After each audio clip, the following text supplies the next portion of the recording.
question in the world is, I'm a householder, I'm a common man, I have my family, I have my business, I have my materialistic matters. How can I realize God? This is a question that has been asked by thousands of people from many centuries.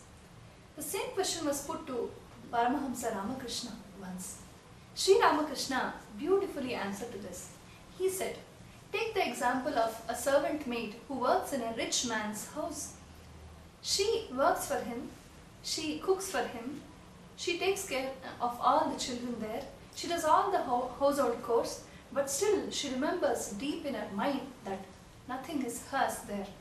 All her mind is focused on the little baby she has in the humble little hut of hers. So, although she is always involved in all the type of work there, her mind is completely focused on her little baby and on her humble hut. She knows that she is only an employee there. She can be removed any moment. She is only there to earn her bread.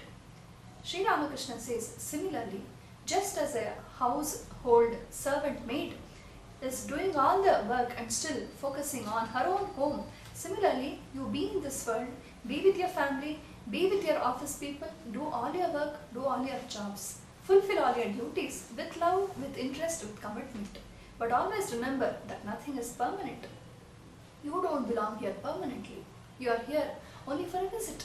As long as you remember that nothing is permanent in this world, everything is transient, there is nothing to be afraid of. God realization is for everybody. The only block we have is the ego in us. Neither the family life nor our materialistic works ever bind us and keep us away from God realization. It is only the ego. It is a sense of I and mine.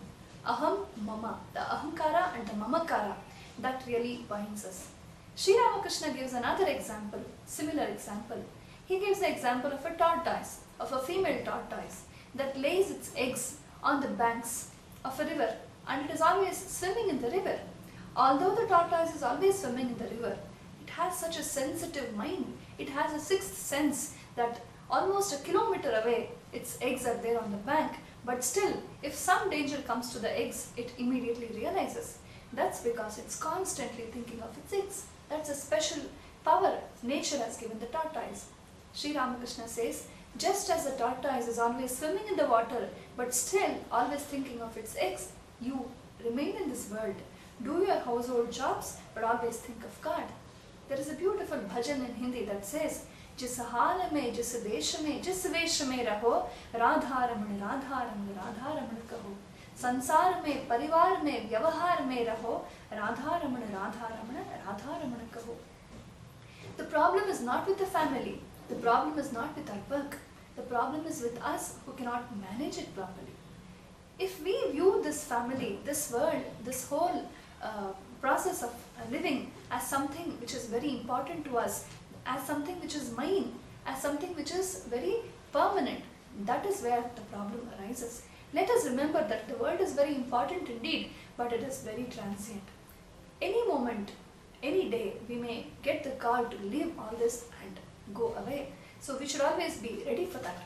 That is why Swami Vivekananda says, meditate upon death. Because death is one permanent thing in life we see. Let's be ready to detach from this world. Detachment does never make us incompetent. There is a very wrong notion that once we get detached, we are not competent enough. We can't achieve our goals. No. Detachment gives us a special power and helps us achieve our goals better. This is the essence of what Sri Krishna told Arjuna in the Bhagavad Gita. He says, Yogastaha kuru karmani sankam tyaktva dhananjaya. In fact, Arjuna wanted to renounce war. He wanted to renounce his life also. But Sri Krishna says, no, you have to remain there. Yogastaha kuru karmani. Come on, do your actions, do your duty, but be yogastaha. Yogastaha, established in yoga. What is yoga? Union with God, union with the Almighty, union with the Atma Swarupa. So, keeping the mind well established in yoga, in the Paramatman, in the divine contemplation, we have to do our duties. This is the only way out. Sannyasa or renunciation doesn't mean escaping from duties. In fact, sannyasa is itself a great duty.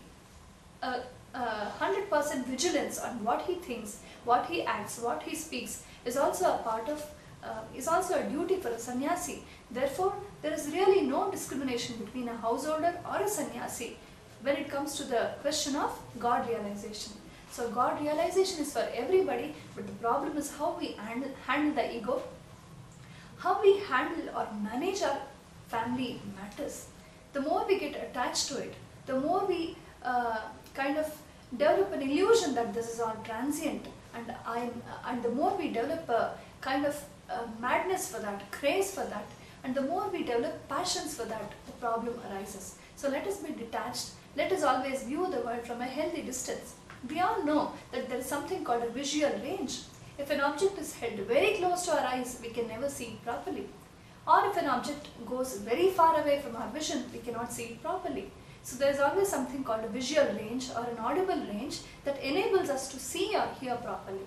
Similarly, if we view life, our family, this whole world, this nature, this creation, everything from a healthy distance, not too far, not too near, that is the best way to understand life, to live life and still go beyond life, still transcend life and understand the higher truths. So God realization is for everybody, no matter if he is a householder, if he is a servant, if he is a farmer, if he is a student, nothing really matters, because God realization is a very personal and internal process. There is nothing we need to do outside.